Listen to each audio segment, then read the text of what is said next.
கோவிலில் கல்யாணம் அப்படின்றது வந்து சுவாமிக்கு தான் நடக்கும். கோவிலில் பண்ணும்போது என்ன ஆகும்னா, அந்த கல்யாணம் பண்ணிக்கிறாங்க இல்லையா, அவங்களுக்கு சில விஷயங்கள் பண்ண முடியாது. நான் நிறைய கோயிலுக்கு போயிட்டு வந்துட்டேன், ஒன்றும் நடக்கலை அப்படின்னா, உலகத்தில் 800 கோடி பேருக்கு மேலே மக்கள் இருக்காங்க. ஒவ்வொருத்தரையும் தனித்தனியாக கடவுள் வந்து மானிட்டர் பண்ணிட்டு இருப்பாரா? இந்த கோயிலுக்கு போயிட்டு வந்தால் கடன் அடைஞ்சிரும் அப்படின்ற மாதிரி பார்க்கக்கூடாது. அண்ணாமலைன்றாரு, அந்த ஸ்தலத்துக்கு போனால் அங்கே சுவாமின்னு போது ஏதோ ஒரு மாற்றம் அவருக்குள்ள டிரான்ஸ்ஃபர்மேஷன் ஒன்று நடக்குது. அதாவது நம்ம நினச்சிட்டே இருக்கும்போது அந்த இடத்துலேருந்து சுவாமிக்கிட்ட இருந்து ஒரு புஷ்பம் விழுதுன்னா அது வந்து அவர் அனுகிரகம் பண்ணுறார், நடக்கும் அப்படின்ற மாதிரி அர்த்தம்.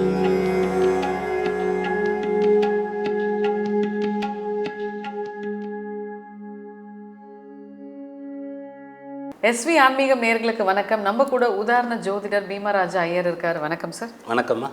சார், பொதுவாக இந்த கோவிலுக்கு போகிறப்போ ஒரு பீரியடில் வந்து இந்த கையில் இந்த அர்ச்சனைக்குன்னு சொல்லிட்டு கையிலலாம் வச்சு எடுத்துகிட்டுலாம் போவாங்க. பட் இப்போல்லாம் பார்த்தீங்கன்னா கோவிலுக்கு போகிறோம் அப்படின்னு சொல்லிட்டு கேஷுவலாகவே போகிறாங்க. ஆக்சுவலாக கோவிலுக்கு போகிறோம் அப்படின்னா முறையாக என்னென்ன விஷயங்கள் நம்ம செய்யணும் சார்? கோவிலுக்கு போகும்போது, குழந்தைங்களை பார்க்க போகும்போது, வயசானவங்களை பார்க்க போகும்போது, உடல்நிலை சரியில்லாத நோயுற்றவர்களை பார்க்க போகும்போது வெறும் கையோடு போகிறது பாவம்னே இருக்குது. இவங்களெல்லாம் பார்க்க போனால் ஏதாவது கொண்டுட்டு தான் போகணும். ஒரு வீட்டுக்கு போகிறோம், அங்கே சின்ன குழந்தைங்கள் இருக்காங்கன்னா அவங்களுக்கு சாப்பிட்றதுக்கு ஏதாவது எடுத்துகிட்டு தான் அந்த வீட்டுக்கே போகணும். அதே மாதிரி நோயுற்றவர்கள் அது ஓரளவுக்கு இப்போ ஃபாலோ பண்ணுறாங்க. ஹாஸ்பிட்டல்லாம் போனால் ஒரு சாத்துக்குடியோ இல்லை ஒரு ஹார்லிக்ஸ் வாங்கிட்டு போகிறாங்க. அதே மாதிரி குழந்தைங்களை பார்க்கும்போது, அதே மாதிரி கோயிலுக்கு போகும்போது அந்த சுவாமிக்கு பிடிச்ச பூன்னு இருக்கும், பிடிச்ச பழங்கள் இருக்கும், இந்த மாதிரி அர்ச்சனை பண்ணுறதுக்கு இருக்கும், மாலை சாத்துறதுக்கு இருக்கும், ஏதாவது ஒன்று. இல்லைன்னா முன்னாடிலாம் பிரசாதமே செஞ்சு கொண்டு போவாங்க. வீட்டிலையே அதுக்குன்னு முறைப்படி அது ஹைஜீனிக்காக செஞ்சு அதை கொண்டு போய் சுவாமிக்கு படைச்சி எல்லாருக்கும் விநியோகம் பண்ணுவாங்க. இப்படி வெறும் கையோடு போகக்கூடாது, ஏதாவது எடுத்துகிட்டு தான் போகணுன்ட்டு இருக்குது. ஓகே. இப்போ கோயில் முடிஞ்சு வந்தால் நான் டேரெக்டாக வீட்டுக்கு தான் போவேன், கோயிலுக்கு போயிட்டு வீட்டுக்கு தான் போகணும், இல்லை கோயில் ஒரு 5 நிமிஷம் உட்காந்துட்டு வீட்டுக்கு தான் போகணும், சொந்தக்காரங்க வீட்டு கோயிலில் மற்ற இடத்துக்கோ போகக்கூடாதுன்றாங்களே, ஏன் சார்? அதுவும் நம்ம தவறாக புரிந்து கொண்டது தான். அதாவது நிறைய பேர் பக்கத்தில் இருக்கிற கோயில் கூட பரவாயில்லை. இப்போ சென்னையில் இருக்காங்கன்னா இங்கேருந்து ராமேஸ்வரம் போவாங்க. போகிற வழியில் இல்லை அங்கேயே வர்ற வழியில் அவங்க பார்க்க வேண்டியவங்க இருப்பாங்க, இல்லை ஏதாவது மீட்டிங்ஸ்லாம் கூட அவங்களுக்கு இருக்கும். அதெல்லாம் பண்ணாமல் வீட்டுக்கு வந்துட்டு மறுபடியும் கிளம்பி கூட அங்கே போவாங்க. ஏன்னா கோயிலுக்கு போயிட்டு அங்கே போனால் அந்த அவங்க சம்பாரித்த புண்ணியம் எல்லாம் அங்கே போயிடும், அந்த கடவுள் அனுகிரகம் பண்ணுறதெல்லாம் அங்கே போயிடும் அப்படின்ற மாதிரி நினச்சிக்கிறது 100% அது வந்து கிடையவே கிடையாது. இதை எப்படி புரிஞ்சுக்கலான்னா, ரொம்ப யதார்த்தமாக சொல்லணும் அப்படின்னா, ஒருத்தர் வந்து நிறைய புண்ணியம் சம்பாரிச்சிட்டு போனால் அங்கே புண்ணியம் போயிடும் அப்படின்னு நினச்சிட்டு கோயிலுக்கு போயிட்டு வேறு ஒருத்தர் வீட்டுக்கு போகாமல் வர்றார், நிறைய பாவம் பண்ணிட்டார்.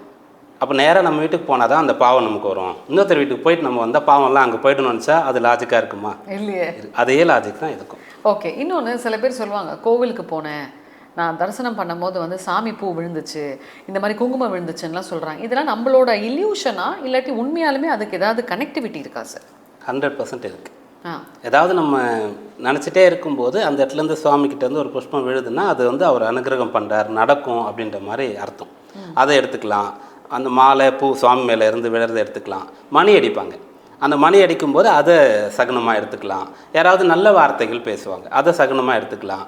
இதெல்லாம் தாண்டி கோயிலில் நம்ம கும்பிட்டுட்டே இருக்கோம், ஒருத்தருக்கு நல்லபடியாக சுகப்பிரசவம் ஆகணும், குழந்தை பிறக்கணும் அப்படின்னு நினச்சிட்டு இருக்கும்போது ஒரு குழந்தை அழுறதோ இல்லை குழந்தை பேரை சொல்லி யாராவது கூப்பிட்டாலோ கூட அது கடவுள் அனுகிரகம் பண்ணுறாருன்னா எடுத்துக்கணும். இப்படி நிறைய விஷயங்களை சொல்லலாம். இதெல்லாம் நம்பிக்கைக்குரிய விஷயம்தான். ஓகே. இப்போ அதே மாதிரி கோவிலில் போனால் வந்து குங்குமம் சில கோவிலெல்லாம் வந்து விற்பாங்க, அம்மன் கோயிலெல்லாம் விற்பாங்க. ஸோ அந்த மாதிரி கோவில்லேருந்து குங்குமத்தை வாங்கிட்டு வீட்டுக்கு கொண்டு வர்றது வந்து ஏன் ரொம்ப சிறப்பு அப்படின்னு சொல்கிறாங்க சார்?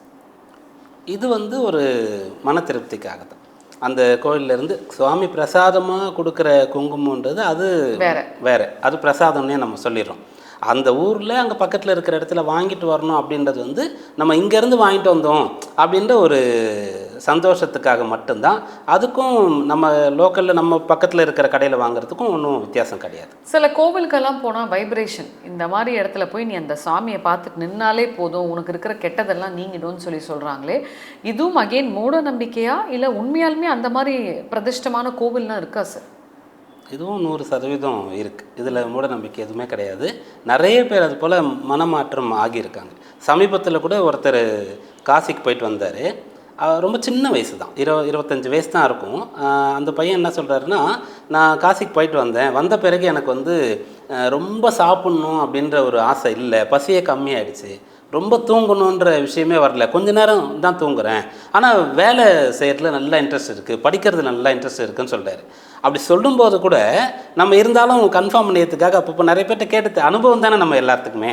அப்போ அவர்கிட்ட கேட்குறோம், சரி தூக்கம் கம்மியாயிடுச்சுன்னு, அப்போ அதனால் டயர்ட்னஸ் இருக்கான். இல்லவே இல்லை, நான் முதல்ல 7 மணி நேரம் தூங்கினா கூட எனக்கு கொஞ்சம் டயர்ட் இருக்கும், இப்போ 4 மணி நேரம் தூங்கினோட ஃப்ரெஷ்ஷாக இருக்கேன் அப்படின்றார். அதாவது காசிக்கு ஜஸ்ட் போயிட்டு வந்ததுக்கு அவர் எவ்வளோ ஃபீல் பண்ணுறார். அதுபோல் இந்த மாதிரியான ஒரு உணர்வில் தான் ரமண மகரிஷியே வந்தார். அவர் போகிறாரு, அந்த ஸ்தலத்துக்கு போகணும், அண்ணாமலைன்றாரு, அந்த ஸ்தலத்துக்கு போகணும், அங்கே சுவாமின்னு போது ஏதோ ஒரு மாற்றம் அவருக்குள்ளே டிரான்ஸ்ஃபர்மேஷன் ஒன்று நடக்குது, அப்படியே மாறுறாரு. அதனால் இன்றளவுக்கும் கூட அது நடந்துட்டு தான் இருக்குது. அது உண்மை தான். இப்போது குபேர கோவில் இருக்குது, அந்த மாதிரி ஒரு கோயில் ஒரு விஷயத்துக்கு ஃபேமஸில் உங்களோட அனுபவத்தில் வந்து ஒருத்தவங்களுக்கு வந்து கடன் பிரச்சனை தீரணும், செல்வம் வந்து என்றைக்குமே கையில் வற்றாத செல்வம் இருக்கணும் அப்படின்னா சென்னைக்குள்ளே ஏதாவது ஒரு கோவில் இருக்கா சார்? நிறைய கோயில்கள் இருக்கிறது. ஆனால் இதை எப்படி பார்க்கணுன்னா, இந்த கோயிலுக்கு போயிட்டு வந்தால் கடன் அடைஞ்சிரும் அப்படின்ற மாதிரி பார்க்கக்கூடாது. இப்போ இந்த கோயிலுக்கு போகும்போது என்ன பண்ணணும்னா, முதல்ல பக்தியோடு போகிறோம், சுவாமியை வழிபடுறோம், வேண்டிக்கிறோம், எனக்கு கடன்லாம் அடையணும் அப்படின்னு வேண்டிக்கிறோம், சுவாமிக்கு அபிஷேகம் பூஜைலாம் பண்ணுறோம். அப்போது அந்த கோயிலுக்கு இத்தனை வாட்டி வாங்க அதெல்லாம் சொல்லுவாங்க, அதெல்லாம் கூட செய்யலாம். இதை பண்ணும்போது அந்த கோயிலுக்குன்னு ஒரு ஸ்தல புராணம்னு இருக்கும், அந்த ஸ்தல புராணத்தை படிக்கணும். அங்கேயே எழுதி வச்சுருப்பாங்க, இல்லை புக்கு இருக்கும், இல்லைன்னா அங்கே இருக்கக்கூடிய அர்ச்சக சுவாமிகிட்டே வந்து கேட்டு என்ன ஐதீகம் எப்படி அப்படின்ற மாதிரி கேட்கணும். அதிலிருந்து நமக்கு சில விஷயங்கள் வந்து கிடைக்கும். அதுதான் நமக்கு அந்த கடன் அடைக்கிறதுக்கான வழியாகவே இருக்கும். அதை ஃபாலோ பண்ணால் சரியாகும். தானாகவே வந்து கடவுள் நேரடியாக வந்து ஒரு விஷயத்தை ஒருத்தருக்கு சரி பண்ணிடுறார் அப்படின்ற மாதிரி கிடையாது. அதுக்கான வழிமுறைகள் அங்கே கிடைக்கும் அப்படின்றது தான் அர்த்தம். நான் ரொம்ப எளிமையாக கூட சொல்லுவேன் சில பேருக்குலாம், நான் நிறைய கோயிலுக்கு போயிட்டு வந்துட்டேன் ஒன்றும் நடக்கலை அப்படின்னா, உலகத்தில் 800 கோடி பேருக்கு மேலே மக்கள் இருக்காங்க. ஒவ்வொருத்தரையும் தனித்தனியாக கடவுள் வந்து மானிட்டர் பண்ணிட்டு இருப்பாரா? அப்படி சாத்தியமே இல்லை. ஆனால் தப்பு பண்ணால் தண்டனை வரும், நல்லது பண்ணால் புண்ணியம் வரும். எப்படின்னா, இப்போ நம்முடைய அரசாங்கம் இருக்குது, ஒரு சட்டத்திட்டங்களை வகுத்து வச்சுருக்கு. அப்போது சட்டத்திட்டங்களை வகுத்தவங்களோ அதை நிர்வாகம் பண்ணக்கூடியவர்களோ, மந்திரி பிரதானிகளோ, சிஎம்ஓ பிஎம்ஓ கலெக்டரோ, இவங்க தனி மனிதனை ஒவ்வொருத்தரையும் ஒரு நாளும் மானிட்டர் பண்ணுறாங்களா? கிடையாது. இவங்க தப்பு பண்ணிட்டாங்கன்னு தெரியும் போது கன்ஃபார்ம் பண்ணிட்டு தண்டனை கொடுக்குறாங்க. வீரதீர செயல் பண்ணிட்டாங்கன்னு தெரியும் போது குடியரசு தினம் அன்றைக்கி கூப்பிட்டு அவார்டு கொடுக்குறாங்க. இதை போல் தான் கடவுள் பண்ணுவார். அதனால் நேரடியாக பார்த்துட்டு இருக்க மாட்டார். அப்போ வழிமுறையாக சொல்லி கொடுத்துருவார். அதுக்கு அந்த நம்பிக்கையில் தான் அங்கே போகணும். சில சமயத்தில் அந்த கோவிலுக்குள்ளே எதுவுமே கிடைக்கலனா கூட போகும்போது வரும்போது அதுக்கான வழிமுறை நமக்கு கிடைக்கும் அப்படின்ற மாதிரி அர்த்தம். சென்னையில் கடனை அடைக்கணும் அப்படின்னு சொல்லும்போது நிறைய கோவில்கள் இருக்குது. அதில் ரொம்ப பிரத்யட்சமாக வந்து மருந்தீஸ்வரர் கோவில்னு இருக்குது, திருவான்மியூர். அங்கே போயிட்டு அப்படியே திருவற்றியூர் வடிவுடையம்மன் கோயிலுக்கு, இல்லைன்னா இங்கே போயிட்டு அங்கே, அந்த 2 கோயிலுக்கும் ஒரே நாளில் ஒருத்தர் போயிட்டு வந்தாங்கன்னு சொன்னால் கோடிக்கணக்கில் கடன் இருந்தால் கூட அவங்க வந்து ஒரு சில ஆண்டுகளுக்குள்ளாகவே கம்ப்ளீட்டாக அதை அடைச்சிருவாங்க. ஓகே. பொதுவாக கல்யாணம் அப்படின்னாலே வந்து அம்மன் கோவில் இந்த மாதிரியான விஷயங்களில் தான் வந்து நிறைய பேர் பண்ணுவாங்க. சிவன் கோயிலில் வந்து கல்யாணம் ஆகணும்னு விதி இருந்தால் தான் உங்களுக்கு ஆகும்னு சொல்லி ஒரு சில பேர் சொல்கிறாங்களே, இது உண்மையா சார்? நான் இதற்கான பதிலை வந்து என்ன நினச்சிட்ருக்கணும் உண்மையோ அதை சொல்லிட்டேன்னா அது நிறைய பேரால் ஏற்றுக்கொள்ள முடியாததாக இருக்கும்.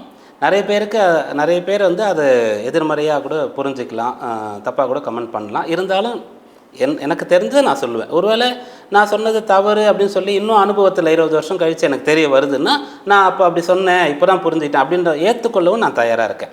அப்போ என்னோடய அபிப்பிராயம் இதில் என்னன்னு கேட்டிங்கன்னா, கோவிலில் கல்யாணம் அப்படின்றது வந்து சுவாமிக்கு தான் நடக்கணும். அந்த கோவிலில் தனியாக கல்யாணம் பண்ணுறதுக்குன்னு ஒரு மண்டபம் கட்டியிருக்காங்க கோவிலுக்கு வெளியில் அப்படின்னு சொன்னால் கல்யாணங்கள் பண்ணிக்கலாம். ஆனால் கோவிலுக்குள்ளே போய் அப்படியே சுவாமி எதிரிலேயே தான் நான் பண்ணுவேன் அப்படின்னு சொல்கிறது வந்து அவ்வளோ சரியாக இருக்காது. இதில் 2 காரணத்துக்காக சொல்கிறேன். ஒன்று, கோவில்னு சொன்னால் அது சுவாமிக்கான பூஜை. கோவிலில் ஒரு மாலை வந்து தொடுக்கப்பட்டிருக்கு, அது யாருக்கு போய் சேரணும்னா சுவாமிக்கு தான் சேரும்.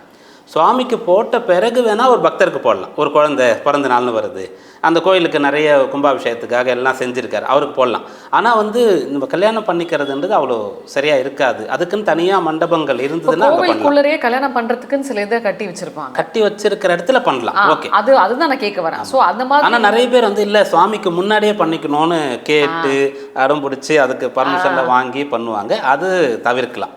2வது, கோயிலில் பண்ணும்போது என்ன ஆகும்னா, அந்த கல்யாணம் பண்ணிக்கிறாங்க இல்லையா, அவங்களுக்கு சில விஷயங்கள் பண்ண முடியாது. இப்போ உதாரணத்துக்கு ஒரு பாத பூஜைன்னு இருக்குது, கல்யாணத்தில் தான் ரொம்ப பிரதானமான ஒரு விஷயம். அதை கோயிலில் பண்ண மாட்டோம்.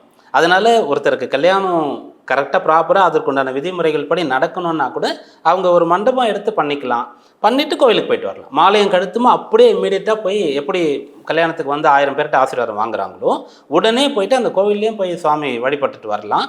கல்யாணத்துக்கு இவ்வளோ செலவு பண்ணுறதுல ஒரு 10% நான் இந்த கோயிலுக்கு இதை பண்ணுறேன் அப்படின்னு கூட அவங்க பண்ணலாம். இதெல்லாம் சரியாக இருக்கும்.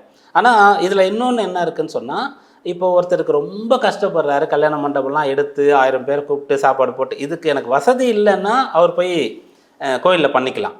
ஆனால் ரொம்ப வசதியாக இருக்கக்கூடிய ஒருத்தர் வந்து கோயிலில் பண்ணும்போது, அந்த கோயிலுக்குள்ளே இவர் தனியாக ஒரு மண்டபம் எடுத்து பண்ணால் ஒரு 1000 பேர் வருவாங்க இல்லையா, அவ்வளோ பேர் வர முடியாது. அப்போ அவ்வளோ பேருடைய ஆசீர்வாதம் இவங்களுக்கு கிடைக்கிறதும் கூட அந்த இடத்துல மிஸ் ஆகும். அதுபோல் இதில் நிறைய காரணங்கள் இருக்குது. அப்படி நம்ம சொல்லும் போதே இல்லை கோயிலில் கல்யாணம் பண்ணக்கூடாதுன்னு இவர் எப்படி சொல்கிறாரு அப்படின்னு கேட்டுருவாங்களன்றதுக்காக இந்த விளக்கங்கள் கொடுக்கும். இப்போ சில பேர் இப்போ சொல்கிறதெல்லாம் வந்து வேஸ்ட். இப்போ கோயிலுக்கு போயிட்டு டேரெக்டாக வீட்டுக்கு போகணும்னு இல்லை, கோயிலுக்கு போயிட்டு நம்ம எங்கே வேணால் போகலாமா? எங்கே வேணாலும் மீன்ஸ் கோயிலுக்கு போகிறோம்னு சொன்னாலே நம்ம இப்போ நான் கோயிலுக்கு போகிறேன், நான் போயிட்டு நான் வீட்டுக்கு தான் போகணும்னு இல்லை, நான் வேலைக்கும் போகலாம், ஃப்ரெண்ட்ஸ் வீட்டுக்கும் போகலாம், சொந்தக்காரங்க வீட்டுக்கும் போகலாம்ல, தாராளமாக போகலாம்.